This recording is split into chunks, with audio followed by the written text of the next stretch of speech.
Bien. Demain, vous êtes sur la télévision Afrique Rédaction, agence africaine d'information. Demain, la Cour constitutionnelle va donner son avis. Alors, d'après vous, ça sera positif pour Jean Ping ou bien Ali Bongo? Alors, j'aimerais autant vous dire... Allez, attendez, vous allez parler.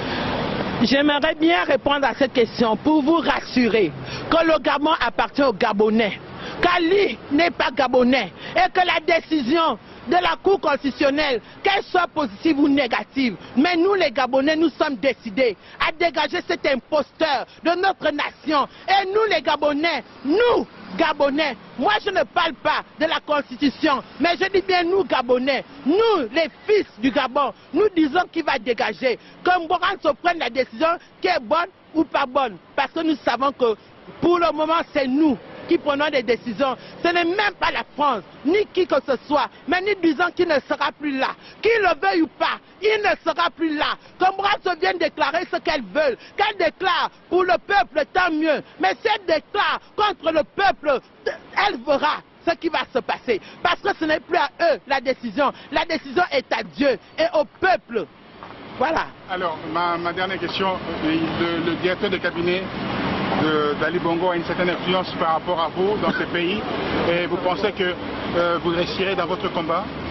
Ce sont les gens qui pensent que le directeur de cabinet de Bongo, d'Ali, a le pouvoir dans notre pays. Mais nous les fils de Dieu, nous disons que le pouvoir appartient à Dieu et qu'il n'a aucun pouvoir. Pourquoi aujourd'hui le Gabon est perturbé? Pourquoi? S'il avait aussi le pouvoir, nous pensons que les choses devraient se passer d'une manière spectaculaire. Mais nous voyons aujourd'hui qu'il a pris la fuite. Aujourd'hui, quand on dit qu'il est parti en Espagne, demain on va dire qu'il est au Maroc, ainsi de suite. Pourquoi il s'enfuit? S'il avait autant de pouvoir, pourquoi fuir? C'est pour vous rassurer que le pouvoir appartient à Dieu. Et maintenant, c'est le peuple gabonais qui prend cette décision. Ce n'est pas des imposteurs, des hors-la-loi. Une dernière question, monsieur, pour faire la parité. Alors, si demain la décision tombe de qu'Ali est remplie, qu'est-ce que vous allez faire?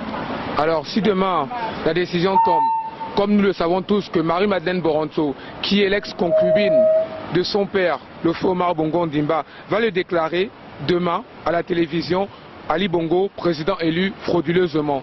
Nous, Gabonais, de la diaspora à l'étranger, nous sommes préparés, ça fait déjà 3 semaines. Nous attaquons la 4e semaine, nous savons pertinemment les actes que nous devons poser. Jusqu'à maintenant, nous avons manifesté pacifiquement, en incrustant certains meetings de Sarkozy notamment. Ça fait 2, il s'est plaint aux 20 minutes, et ce n'est qu'un début. Ce sont des actions comme ça que nous prévoyons faire. Et du côté du Gabon, nous avons des nouvelles qui nous reviennent de nos compatriotes, de nos frères et sœurs, qui nous disent qu'ils seront prêts à intervenir en cas d'imposture. Donc tout simplement, ce n'est pas pour appeler à la haine ou inciter à la violence. Je tiens ce discours en disant, Monsieur Ali Bongo, Madame Boronto, prenez vos responsabilités. Parce qu'au sorti de la soirée de demain, avec ce que vous avez déclaré à la population gabonaise, vous serez seul responsable de ce qui va se passer, de ce bain de sang. Merci.